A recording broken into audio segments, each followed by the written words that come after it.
Good day, Deeper Word family. Welcome to day 186 of our Bible study review. Today we are closing out the book of Amos with chapters 8 and 9. Now, in yesterday's reading, Amos saw a compilation of visions from Yahweh. One of them was a plague of locusts, one of them was an all-consuming fire, and another one was a plumb line. And just keep those visions in mind because we're going to walk into a couple more. Chapter 8 opens up with another vision, and it says, "This is what the Adon Yahweh showed me, a basket of summer fruit. He said, Amos, what do you see? And I said, a basket of fruit.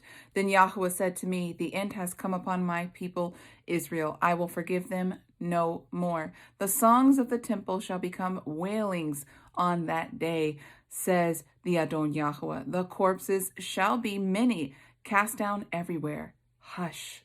What does this basket of fruit mean? Maybe because they were in an era of peace and prosperity, but this was not the peace from Yah, and the prosperity was not from him. It was worldly. So I believe that this basket of fruit, right? Because he says that he will forgive them no more. They were fruitful, bountiful, and I believe this basket is showing them no more will your basket be full. Verse 4, "Hear this, you who trample on the needy, to make the poor of the land fail, saying, when will the new moon be over so that we may sell grain? And the Sabbath that we may open the wheat sales, making the ephah too small and the shekel too heavy, cheating with dishonest scales, that we may buy the poor for silver, the needy for a pair of sandals, and sell the refuse as wheat," right? And so this was wickedness. They couldn't wait for the new moon and the Sabbath to be over so that they can get back to their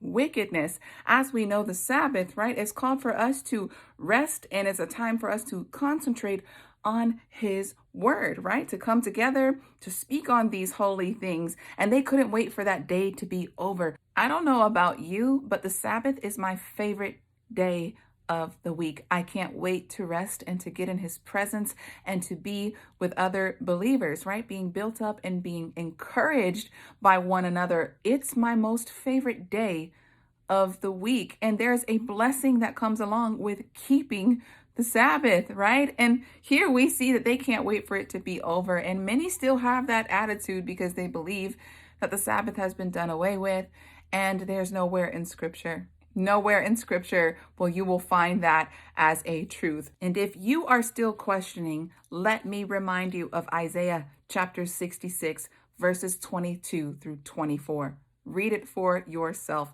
That's during the time of the Millennial Reign. The Sabbath will be kept during the Millennial Reign. So if it mattered in the beginning and it matters in the end, how come so many claim that it doesn't matter now? You can't argue the Sabbath down. Let's keep reading. Verse 7, "Yahweh has sworn by the pride of Jacob, surely I will never forget any of their deeds. Will not the land tremble because of this, and everyone mourn who lives on it? It will rise up like the Nile and be tossed around, then sink like the Nile of Egypt." Verse 9, "On that day, says the Adon Yahweh, I will make the sun go down at noon and darken the earth in midday light. I will turn your feasts into mourning and all of your songs into dirges. I will put sackcloth upon all loins and baldness on every head. I will make it like the mourning for an only child, and its end like the bitter day." Verse 11, "The time is coming, says the Adon Yahweh, when I will send a famine on the land, not a famine of bread, nor thirst for water, but of hearing the words of Yahweh." Now notice, this is not an issue of the preaching of the word going out. This is a famine of hearing and understanding, right? And so let's read the next part. It says, "They will wander from sea to sea and from north to west. They will run back and forth to seek the word of Yahweh, but they will not find it." Let me give you a connector so that you understand what this is saying. Let me take you over to Mark. The Gospel of Mark, chapter 4, verse 24, and keep in mind, the famine is of the hearing of the word, not the fact that it's going out. It's being spoken, but there's a famine of hearing it, all right? Now, these are the words of our precious Messiah. They are the red letters. And he said to them, "Take heed what you hear. The measure you give will be measured for you, right? So the measure that you give in hearing is the measure that will be given to you, right? So if you are ignoring the words, he says, well, that's the measure that will be given to you. And he says also, and to you who hear will more be given. For to him who has will more be given, and from him who has not will be taken even what he has. So if you have ignored the prompting of the Holy Spirit, if you have ignored what is written, the truth of what is in this book, and you have ignored it for a time and a half, the time when you're really, truly seeking for it, you won't find it. And it might be a life or a death situation, but because you didn't hearken, right? You didn't hearken to his voice. You ignored him for so long, right? You allowed your flesh to take over. He says there's coming a time where that's the true famine. You won't hear it. You'll be seeking for it and you won't even find it. I just want to personally testify. This is probably about my 5th time reading the Bible through and through. And each time that I read it, each time that I seek his face for deeper revelation and more understanding, he reveals more and more of himself to me. It's a reward, right? But if you don't seek his word, right? If you don't seek his face and you're doing your own will, you won't hear his prompting and you won't understand the depths of things because you're rejecting it. But let's get back to the book of Amos, chapter 8, verse 13. On that day, the beautiful maidens and the young men will faint with thirst. Those who swear by Ashima of Samaria and say, by the life of your God, O Dan, and this is the tribe of Dan, and it says, and by the life of the way of Beersheba, they shall fall and never rise again. And as we walk into chapter 9, Amos sees another vision. He says, I saw the Adon standing upon the altar, and he said, strike the columns so that the thresholds shake, break them off onto the heads of all of them, right? So the columns of their temples, of the places where they meet. Do you remember when Samson, right, at the very end of his life, he pulled down the columns and then it caused the entire facility to crash and fall. Not only did he die, but he killed so many of the Philistines. And so all of the previous visions were leading up to this right here, with Amos seeing a vision of Yahuwah, right, as a demolition boss, telling him to tear down the columns, right? And this is what he continues to say. Those who remain, I will slay with the sword. Not one of them will get away. Not one fugitive will survive. And so he's saying those who, escape the rubble, he says, I will make sure that they are slayed by the sword. None of those who were leaders and rebelling, right, and training the rest of the flock to rebel against Yahweh, he says, none of them will escape my hand. Listen to this part in verse 2. He says, though they dig down to Sheol, from there my hand will capture them, right? So even though they may try to dig down to their grave, and Sheol can be translated as hell, like the pits of hell itself. And he says, even if they try to escape me to go there, he says, I will capture them there. And he says, though they climb up to the heavens, from there I will bring them down. Though they hide on the top of Carmel, from there I will search and catch them. Though they hide from my sight on the bottom of the sea, from there I will command the serpent to bite them. And though they go down to captivity before their enemies, from there I will command the sword to slay them. Family, I highly recommend that you go back and read these verses in these books, right? With these chapters, Deuteronomy chapter 28 and Leviticus chapter 26. Make sure that you check out these verses and then come back to chapter 9 of Amos and tell me, right? Yahuwah's word does not fail. It doesn't fall to the ground whatsoever. When he speaks, he means exactly what he says. Let's continue reading. He says, I will set my eyes upon them for evil and not for good. The Adon Yahuwah of hosts, he who touches the earth and it melts, and all who live in it mourn. It rises up like the Nile and subsides like the river in Egypt.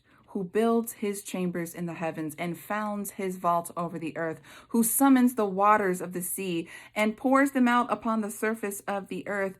Yahuwah is his name. And then he asks some questions. He says, are you not like the Cushites or the Ethiopians to me, O children of Israel, says Yahuwah? Did I not bring Israel up from the land of Egypt, but also the Philistines from Kaphtor, and the Aramaeans or the Syrians from Ker? He says, are you not like these other nations who don't know me, who practice lawlessness? Are you not just like them? Verse 8, the eyes of the Adon Yahuwah are upon the sinful kingdom, and I will destroy it from off of the face of the earth, though I will not completely destroy the house of Jacob, says Yahuwah. He's calling the northern territory of Israel the sinful kingdom, right? It's not a kingdom of glory. It has gone down to ruin.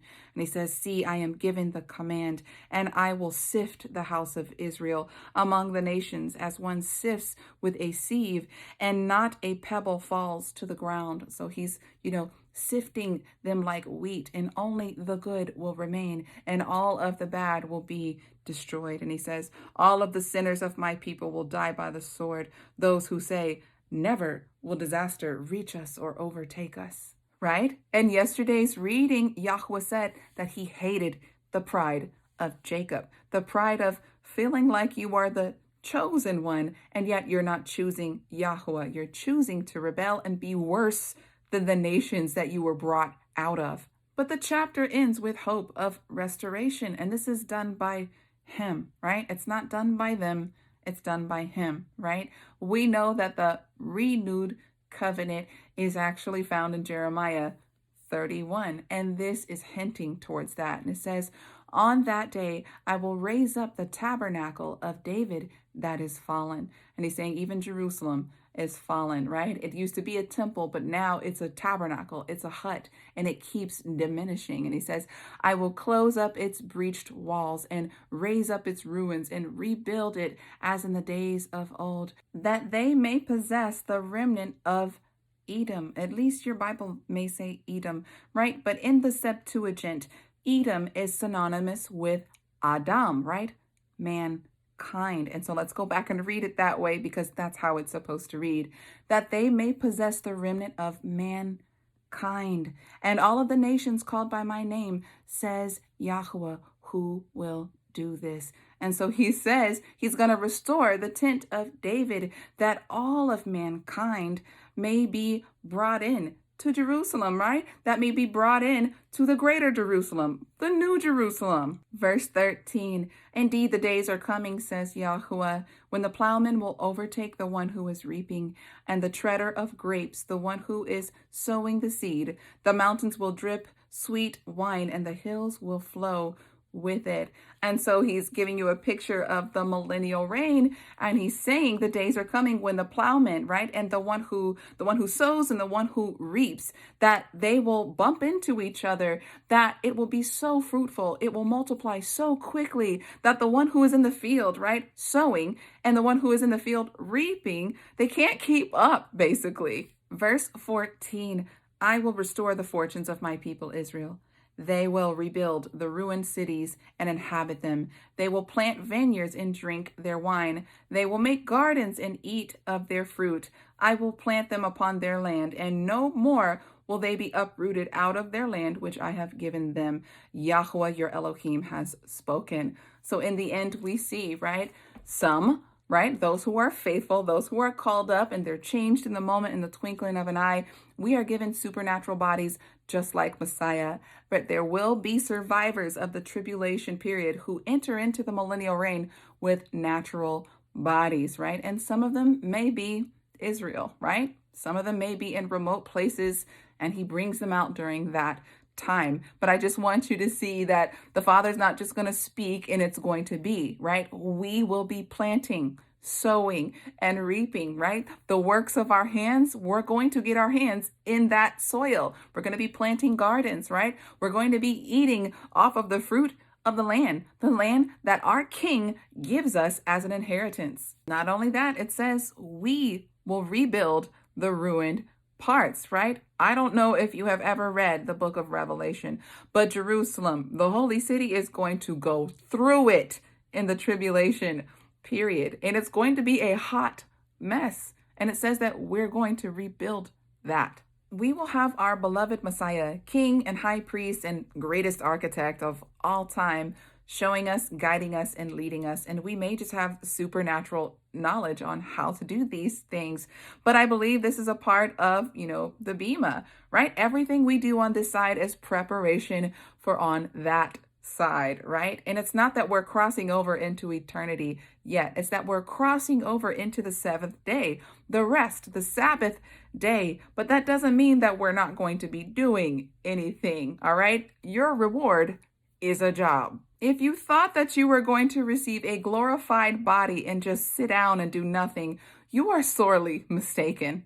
What a beautiful design that our Creator and the lover of our souls is going to make us over, and He's going to help us rebuild what all of us had a hand in destroying.